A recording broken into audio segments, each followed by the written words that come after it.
Alright everybody, welcome back to our last video in the series of renal filtration physiology. So to finish up this section, we're going to talk about something called autoregulation. So what is autoregulation?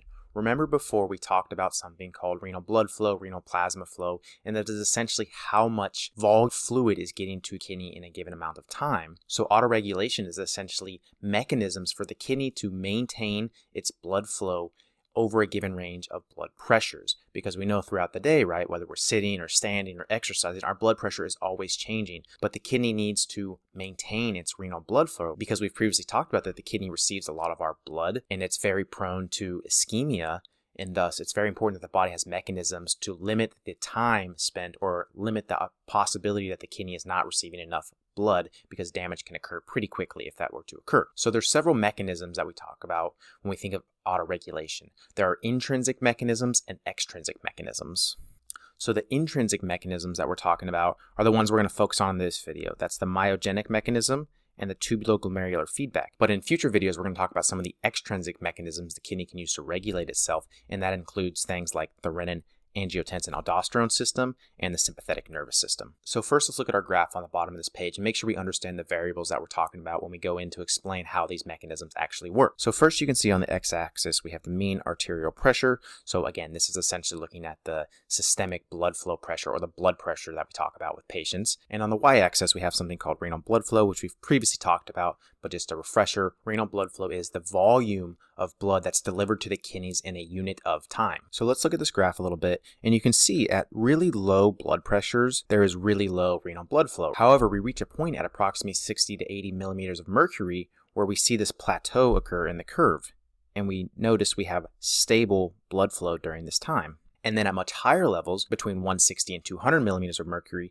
we see that the renal blood flow increases significantly. So the idea of autoregulation is really talking about this kind of area right here, where that there can be vastly different blood pressures, right, 60 to 160, but the overall renal blood flow does not actually change. That's where the plateau occurs in the graph. So the question is why? How does this happen? What are the mechanisms that the kidney uses to maintain this constant renal blood flow despite changing systemic blood pressures? So the first one that we're going to talk about is called the myogenic mechanism.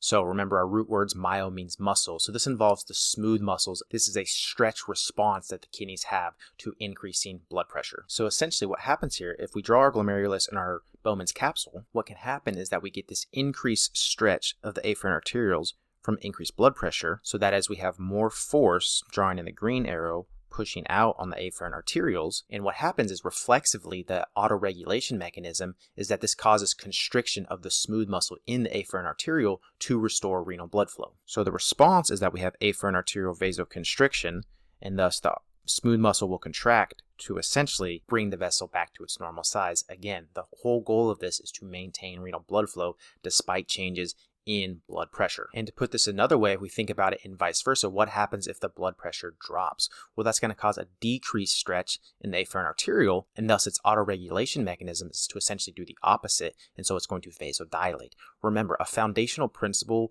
in physiology and just general biology is this idea of homeostasis. It's about having the porridge that's just right. It's not too hot, it's not too cold. The vessels aren't too wide or they're not too constricted. Same idea applies here with these autoregulation mechanisms. Next, we're going to talk about the second intrinsic autoregulation mechanism called tubuloglomerular feedback. So for this mechanism, we have to remember a little bit back to our renal anatomy, where we talked about this structure called the juxtaglomerular apparatus. It's made up of the macula densa and the juxtaglomerular cells, which I'm highlighting over here. So the macula densa essentially serves as a sensor of sodium chloride in the kidney. If the macula densa senses that sodium chloride levels are becoming very high, it's going to react by essentially causing vasoconstriction of the afferent arteriole. So why is that? Why does that occur? It's very important. Again, if we have our glomerulus in Bowman's capsule, you can think about it in a way that if blood pressure increases, this is going to increase how much is filtered at the glomerulus, or GFR, how much sodium chloride is filtered at the glomerulus, and thus more sodium chloride will be sensed later on in the kidney at the macula densa, and thus this is an indicator to the kidney that blood pressures are high. In order to balance this with its autoregulatory mechanism, it is going to respond by then constricting the afferent arteriole so that we're decreasing the amount of actual renal blood flow that reaches the kidney, and thus decreasing the amount that is actually being filtered. So if blood pressure gets really high, this can increase the amount of sodium chloride that's actually filtered, and thus more sodium chloride will be sensed later on down in the distal portions of the kidneys, and this is how the macula densa works in its autoregulatory mechanism. If the macula densa senses this increased NaCl in the distal components, it's going to interpret this as an increased amount of renal blood flow and thus an increased blood pressure, and so its autoregulatory mechanism is to then constrict the afferent arteriole to decrease the amount of renal blood flow that is reaching the kidney, and thus hopefully restoring kind of that homeostasis that we're looking for in our physiology. So really with these principles, all you need to know to get your questions right is essentially why they happen, right? It's to restore homeostasis, keep renal blood flow consistent within a range of blood pressures, and also the differences between the two. Because notice there's a lot of similarities, right? Both of these mechanisms cause afferent arterial vasoconstriction, and both of them allow maintenance of the GFR and renal plasma flow or renal blood flow. But the difference is how they work. So the myogenic is a stretch receptor, the smooth muscle cells, myo again meaning muscle, and then the tubuloglomerular feedback is due to the macula densa sensing sodium chloride in the juxtaglomerular apparatus. But the whole goal with both of these mechanisms